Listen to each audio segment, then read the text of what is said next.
House warming, love marriage, court cases, foreign tour, family problem, वसीकरण, मुटकरनी, black magic specialist और कुछ भी मसाइलो, हर मसले का हल मौजूद है। सभी समस्याओं का 100% समाधान कराएं। एक बार फोन घुमाएं। बाबा सरताज खान।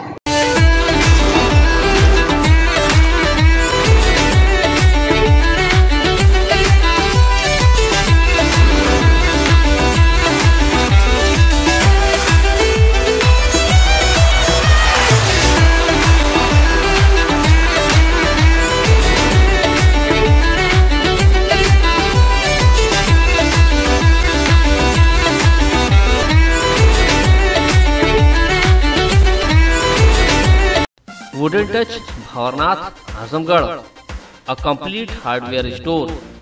हमारे यहाँ branded plywood, flush door, designer door, PVC door, formica, fancy hardware, kitchen की चिमनी एवं मॉड्यूलर किचन की एक्सक्लूसिव रेंज उपलब्ध।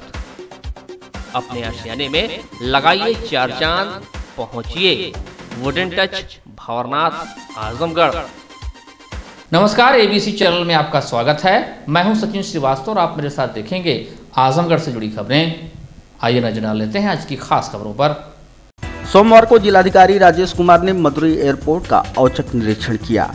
यहां चल रहे निर्माण कार्यों के उनके द्वारा अवलोकन किए जाने से यह उम्मीद जगी कि शासन प्रशासन जल्द से जल्द एयरपोर्ट को चालू कराने की मंशा बना चुका है।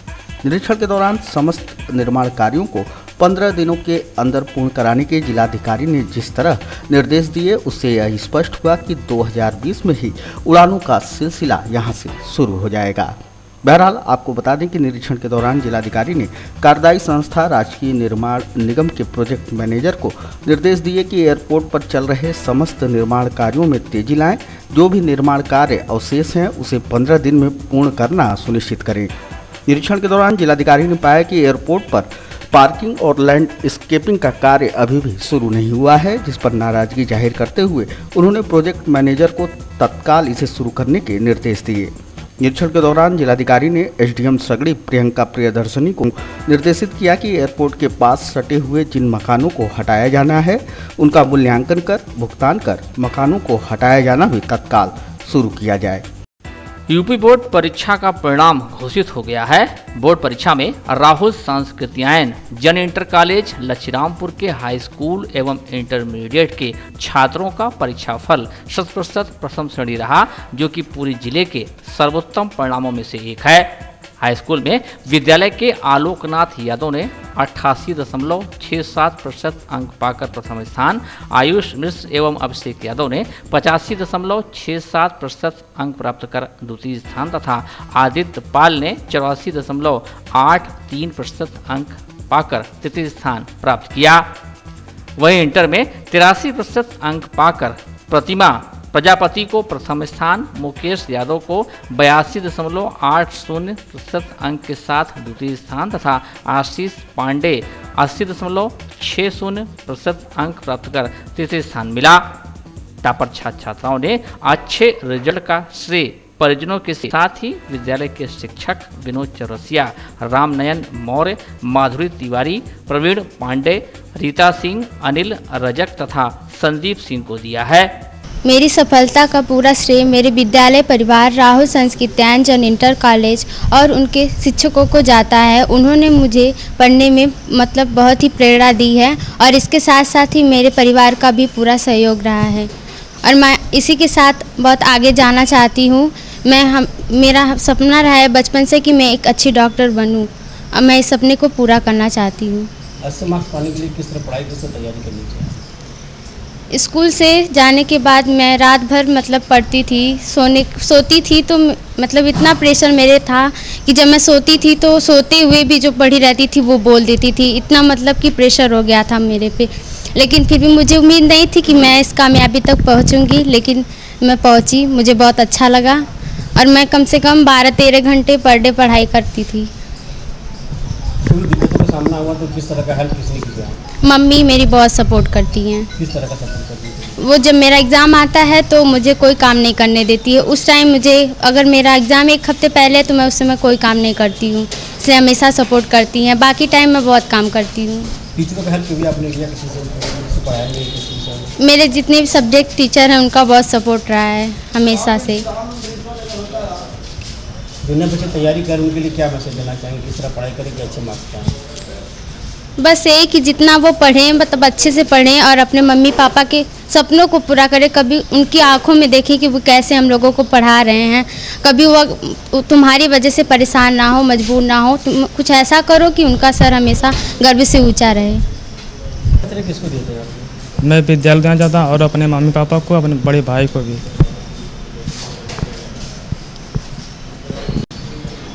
अच्छे मार्क्स पाने के लिए किस तरह पढ़ाई करनी चाहिए? अच्छे मार्क्स पाने के लिए करीब 8 अच्छे पाने के लिए 8 घंटे पढ़ाई करनी चाहिए। सुबह को 3 बजे उठ जाना चाहिए और जल्दी जल्दी उस कोई भी काम करके भी स्कूल आना चाहिए और पढ़ना चाहिए। और शाम को भी थोड़ा जॉगिंग करके रात को पढ़ना चाहिए। छात्र छात्राओं की सफलता पर प्रबंधक डॉक्टर आर.बी. त्रिपाठी तथा प्रधानाचार्य उमेश चंद्र मिश्र ने बच्चों को बधाई देते हुए उनके उज्जवल भविष्य की कामना किया। जो परिणाम घोषित हुआ उत्तर प्रदेश बोर्ड द्वारा, उसमें इतनी कठिनाइयों के बावजूद जो बोर्ड ने और अधिकारियों ने जो तत्परता दिखाई है, सबसे मैं उसके लिए सबको बधाई देता हूं। और उस घोषित परिणाम में अपने विद्यालय के जो छात्र हैं, हाई स्कूल इंटरमीडिएट, दोनों का रिजल्ट 100% प्रथम श्रेणी रहा है। सारे बच्चे फर्स्ट डिवीज़न पास हुए हैं। इसके लिए मैं सारे बच्चों और उनके अभिभावकों को हृदय से बधाई देता हूं। और सारे अभिभावकों से आग्रह करता हूं कि वो इस मौजूदा महामारी के समय जो विपत्ति हम लोगों के पास आई है, उसमें एकमात्र विकल्प जो ऑनलाइन हम लोगों के पास बचा है, ऑनलाइन शिक्षा का, उसमें विद्यालय परिवार में अधिकारियों से संपर्क करके जुड़ने की कोशिश करें और बच्चों को जो भी संसाधन उनको उपलब्ध कराना है, कोशिश करें कि वो जल्द से जल्द शीघ्र वो संसाधन बच्चों के पास हों, एंड्रॉयड फ़ोन वगैरह। सबसे खास बात इस रिजल्ट की ये रही है कि हमारे विद्यालय में करीब 150 बच्चे हाई स्कूल में हैं, 150 बच्चे इंटरमीडिएट में हैं और सारे बच्चे, लगभग सभी बच्चे फर्स्ट डिवीज़न उत्तीर्ण हुए हैं। और percentage first second third position का परसेंटेज भी अब की बार इंक्रीज हुआ है। एक खास बात इसकी और रिजल्ट की कि हमारे यहाँ पहली बार हाई स्कूल में English medium, UP board English medium का एक बैच गया है, जिसका रिजल्ट सारे बच्चों का 80% से ऊपर रहा है। और हम लोगों ने अपने यहाँ यूपी बोर्ड इंग्लिश मीडियम की मान्यता इंटरमीडिएट तक ले ली है। हिंदी मीडियम पहले से था, इंटरमीडिएट तक ले लिया है, क्योंकि अब सीबीएसई बोर्ड और यूपी बोर्ड का पूरा सिलेबस और पूरा एग्जामिनेशन पैटर्न, सब सिस्टम पूरा एक हो गया है, इक्वलाइज हो गया है।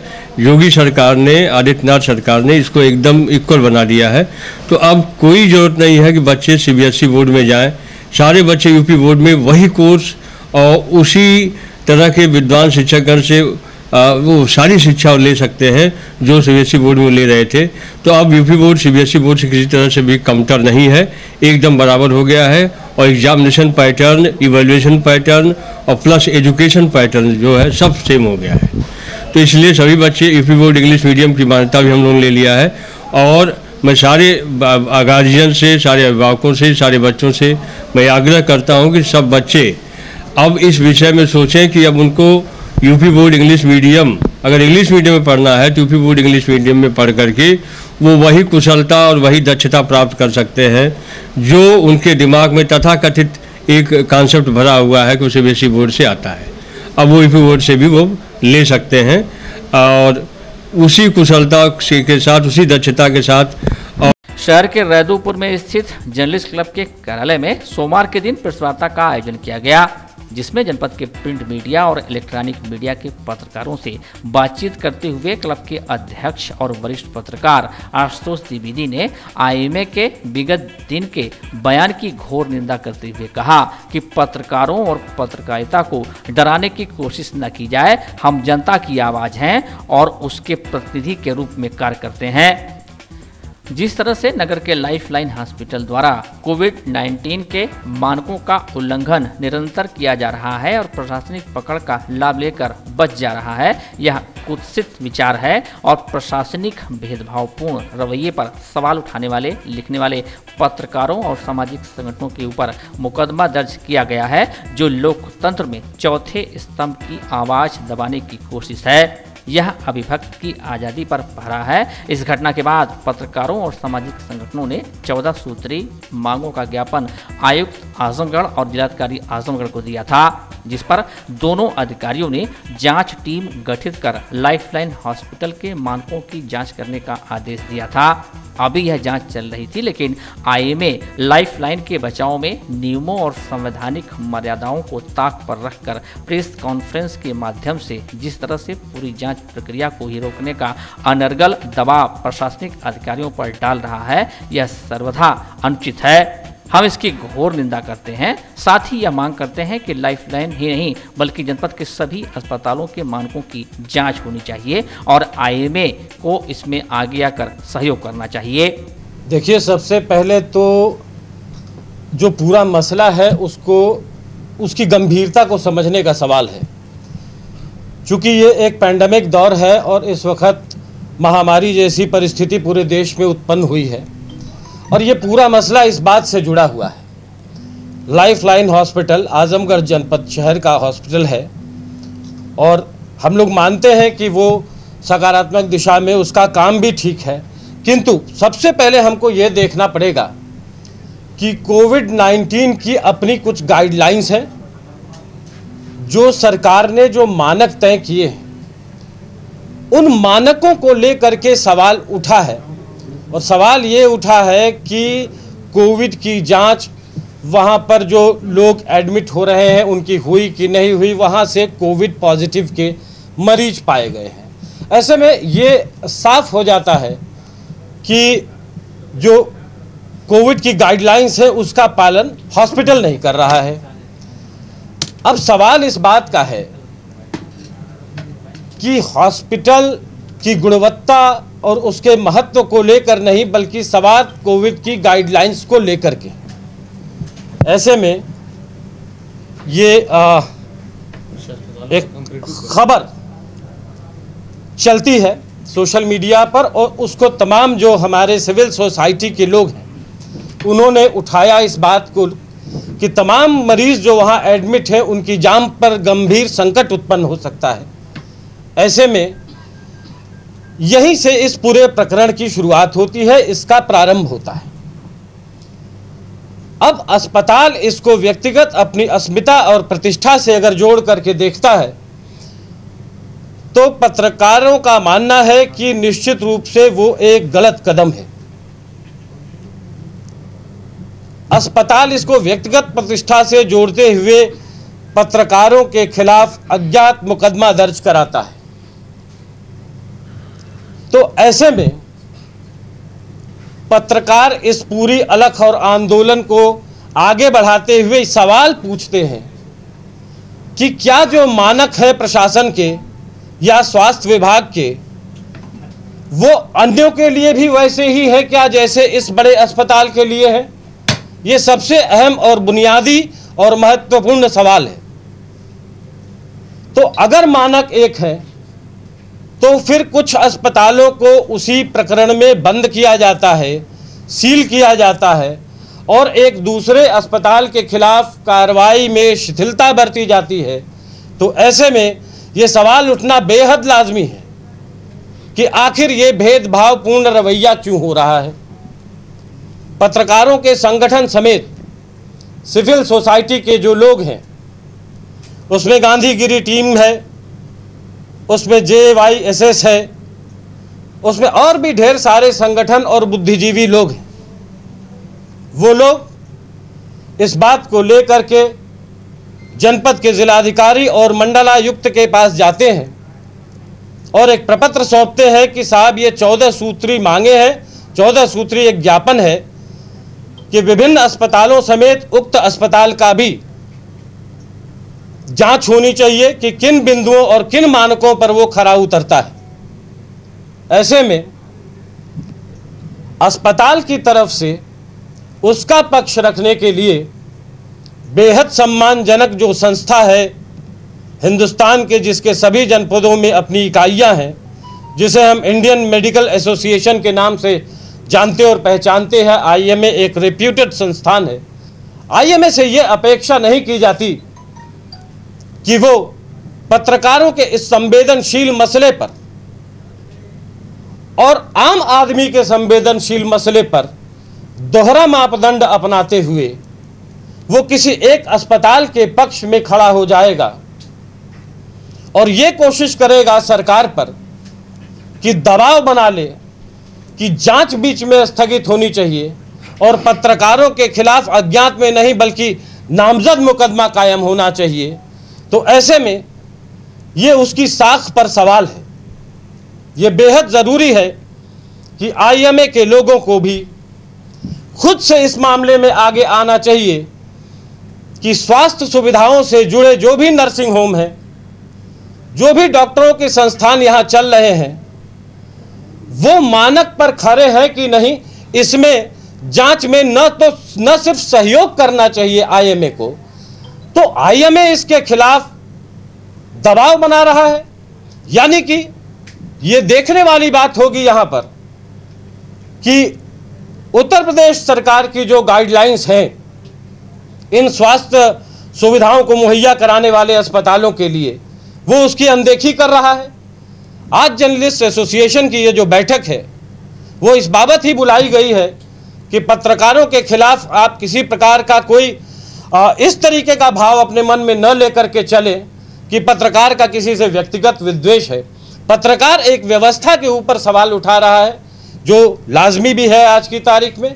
और आईएमए इंडियन मेडिकल एसोसिएशन के सदस्यों से हम लोगों का ये आग्रह है कि वो न सिर्फ इस जांच में सहयोग करें बल्कि आने वाले समय में पहले जांच का जो रिजल्ट है वो सामने आने दें।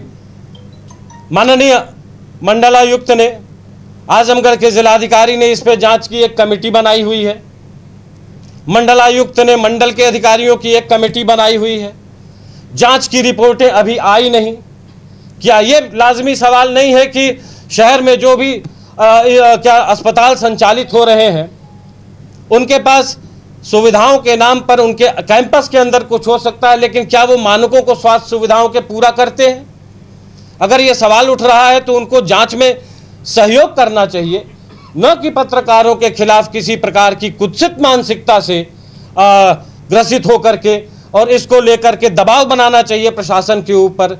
आईएमए में भी जहाँ तक मुझे हम लोग को ज्ञात है कि विभिन्न तमाम प्रकार के उसमें गुटबाजी है और तमाम डॉक्टर्स ये कह रहे हैं कि साहब हम लोग तो चाहते हैं कि जो भी मानक के अनुरूप हैं यहाँ पर अस्पताल वो संचालित हो, लेकिन जिस तरीके से डॉक्टरों का एक खेमा पत्रकारों के खिलाफ ही नहीं बल्कि अपने संवेदनशील मरीजों के खिलाफ काम कर रहा है, ये संविधान की मूल भावना के साथ साथ उन लोगों के स्वास्थ्य सुविधाओं के साथ खिलवाड़ है सीधा सीधा, जो लोगों की जिंदगी से जुड़ा हुआ है।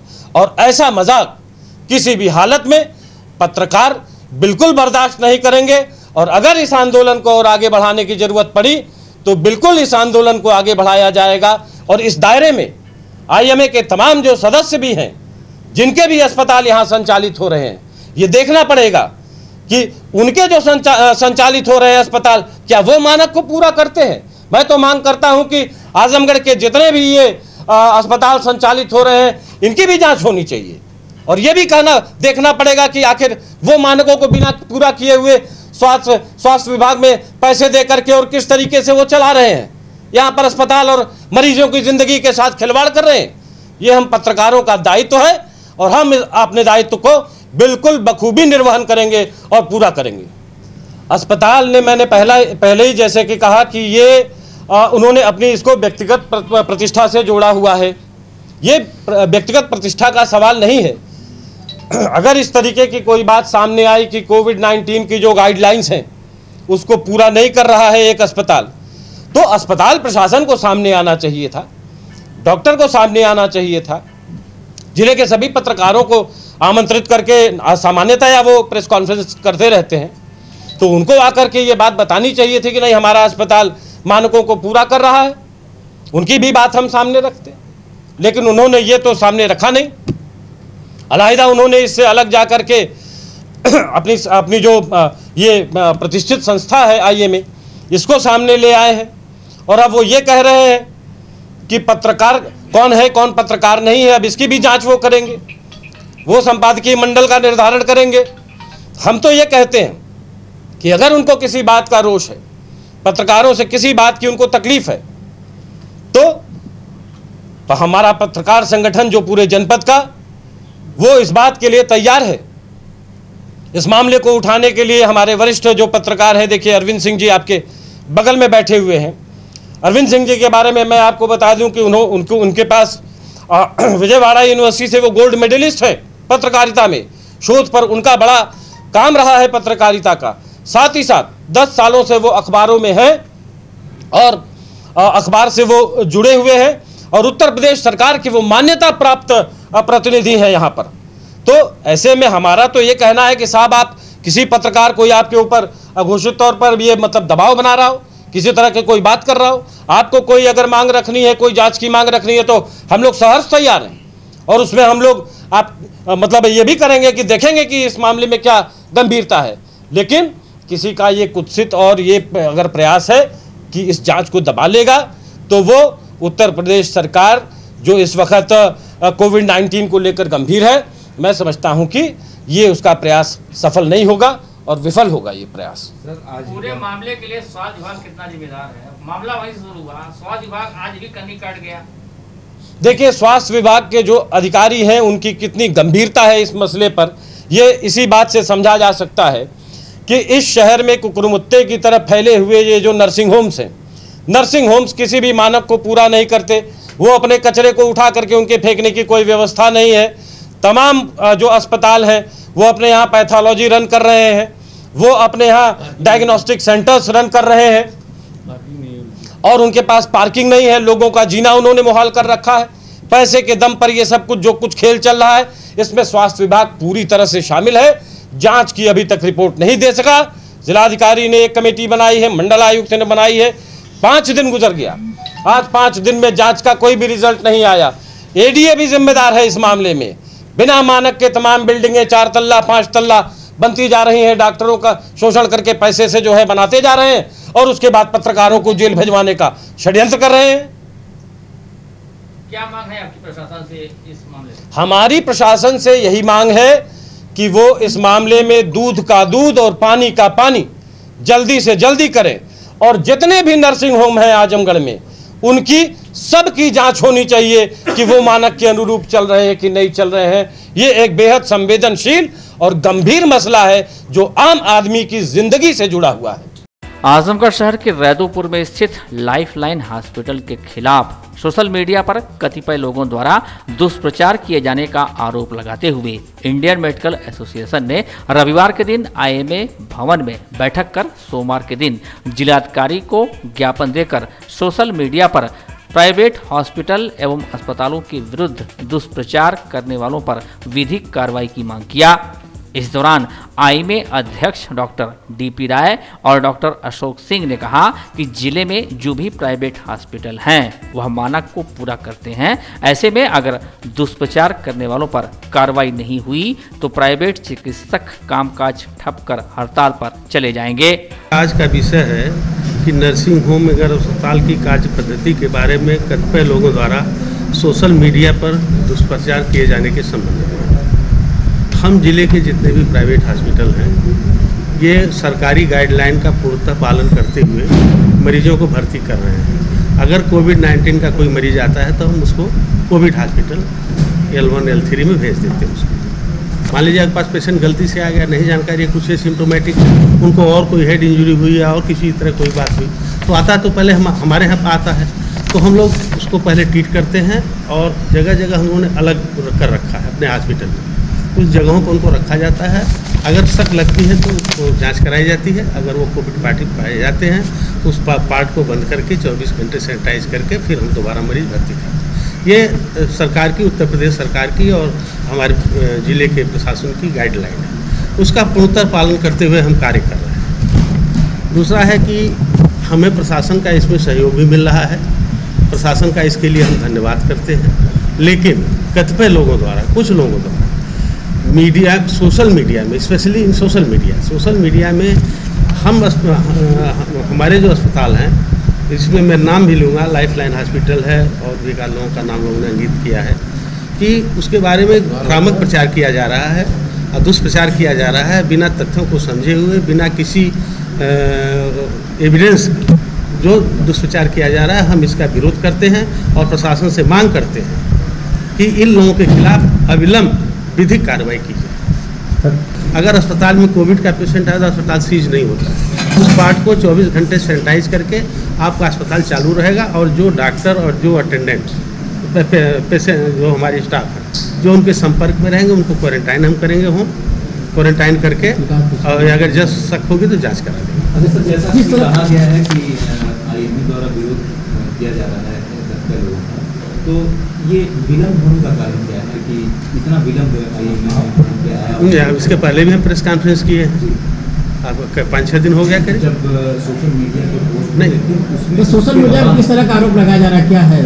नहीं, आरोप लगाया जा रहा है किसी एक विशेष अस्पताल के संबंध में, या एक तरह समझिए कि हम सभी अस्पतालों पर ये आरोप लग रहा है कि आप लोग कोविड मरीजों को लेकर के इलाज कर रहे हैं या उसमें आप लोग कमियां कर रहे हैं, गलती कर रहे हैं। आईएमए सख्त कब तक होगा इन लोगों के ऊपर? जी, आईएमए सख्त कब तक होगा कार्रवाई? नहीं, हम तो इसीलिए आप लोगों को बुलाएं कि हम प्रशासन से मांग कर रहे हैं कि इन लोगों के खिलाफ विधिक कार्रवाई। जो ये लोग मांग कर रहे हैं, चलो सुप्रीम मांग है जी, जो उसके लिए सरकार ने कमेटी बना दी है, वो कमेटी जांच कर रही है, वो अपनी रिपोर्ट जैसा देगी उस हिसाब से कार्रवाई होगी। सारे लोग लाइसेंस प्राप्त करने के बाद अपने अस्पतालों को चला रहे हैं। बीच में कोविड-19 का केस आ गए, कोविड-19 के जब केस आए तो अस्पतालों को काम करने से रोका गया। सारे चिकित्सकों को जिलाधिकारी महोदय ने ग्रामीण एम्बुलेंस सेवा और टेली कम्युनिकेशन के माध्यम से इलाज करने का आह्वान किया। हम लोगों की मीटिंगें हुई, हम लोगों ने जनहित में टेली कंसल्टेशन के द्वारा और मोबाइल सेवा के द्वारा जनता का इलाज किया जहां जितना हमको संभव था। उसके बाद से फिर हम लोगों की ट्रेनिंग हुई।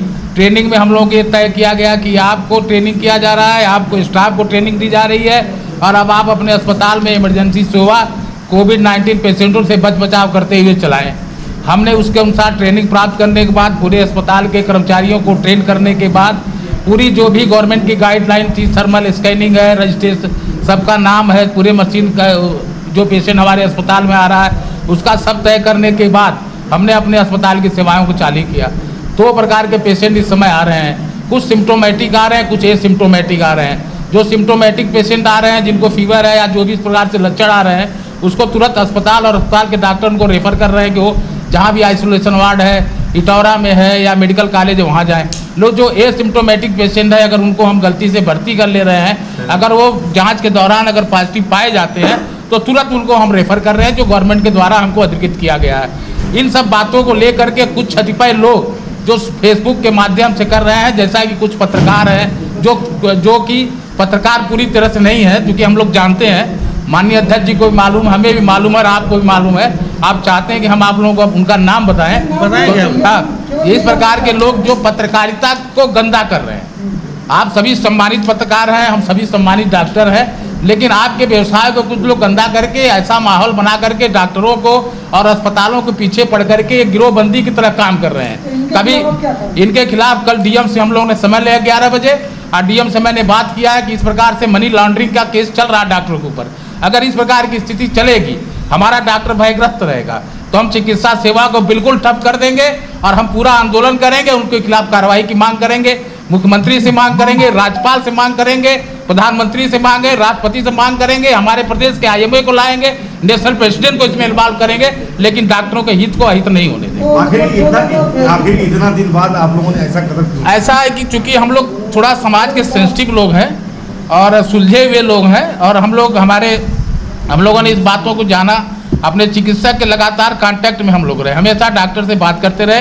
हमारे डॉक्टर ने कहा कि नहीं, सारी चीज़ें कागज पत्र हमारा दुरुस्त है और हम इसके अनुसार अपने आप को इस कार्रवाई से बचाने की कोशिश कर रहे हैं। लेकिन हम लोगों ने देखा कि जब लगातार कुछ लोग एक ग्रुप बना के गोल बना कर लगातार इस पर छींटाकशी कर रहे हैं, इसलिए IMA आज 4-5 दिन से एक्टिव हुआ है और इसकी लड़ाई को कल हम लोग DM के दरबार में ले जा रहे हैं, कमिश्नर के दरबार में जाएंगे। हमारी पहली मांग होगी कि किसी भी डॉक्टर के ऊपर अगर जो जांच चल रही है उसको तत्काल रोका जाए। इससे हमारा मनोबल बहुत हताहत है, हम बड़े मर्माहत है।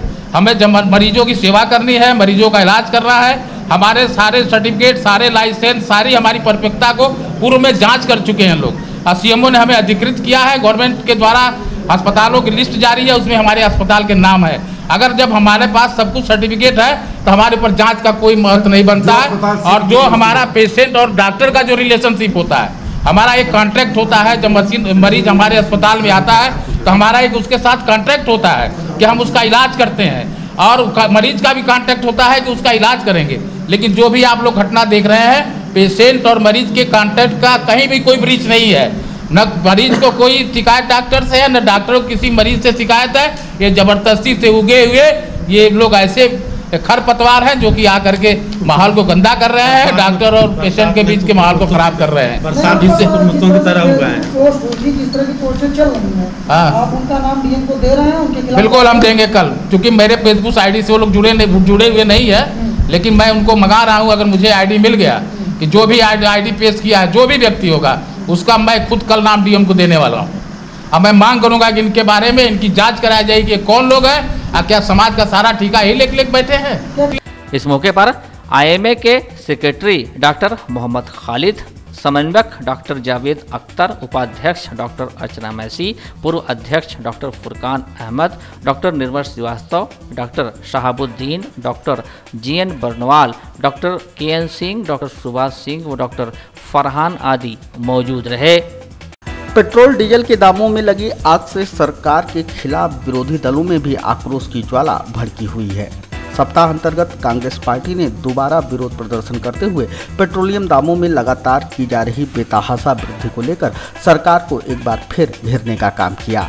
इस बार कुछ नए नारे, कुछ नए तरीके विरोध के लिए चुने गए।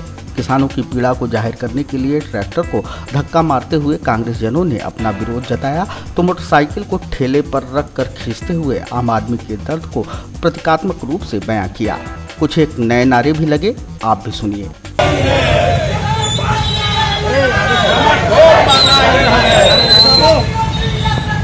नहीं चलेगी, नहीं चलेगी, नहीं चलेगी, नहीं चलेगी, नहीं चलेगी, नहीं चलेगी, नहीं चलेगी, नहीं चलेगी, नहीं चलेगी, नहीं चलेगी। जब से बीजेपी आई है, महंगाई है। पार्टी के जिला अध्यक्ष प्रवीण कुमार सिंह ने कहा कि सरकार सस्ती खरीद के बावजूद महंगी बिक्री कर रही है, जिसके चलते आज इस कदर महंगाई बढ़ गई है कि किसान, बेरोजगार आम आदमी पूरी तरह से बेहाल हो चुका है। बुआई रोपाई के सीजन में डीजल के इतिहास बनाने के चलते किसान भी आत्महत्या के लिए मजबूर हो रहे हैं। पहली बार इतिहास में डीजल का दाम पेट्रोल से भी ज़्यादा हो गया है। और सबसे बड़ी दुखद बात है कि इनके समय की महंगाई और कांग्रेस के समय की महंगाई में बेसिक अंतर है। कांग्रेस के समय में 130 रुपये प्रति बैरल क्रूड ऑयल खरीदा जाता था अंतर्राष्ट्रीय बाजार में, इनके समय में 25 रुपये प्रति बैरल क्रूड ऑयल खरीदा जाता है। उसके बावजूद भी इन्होंने तेल का दाम 81 रुपये प्रति लीटर कर दिया है, 80 रुपये प्रति लीटर कर दिया है।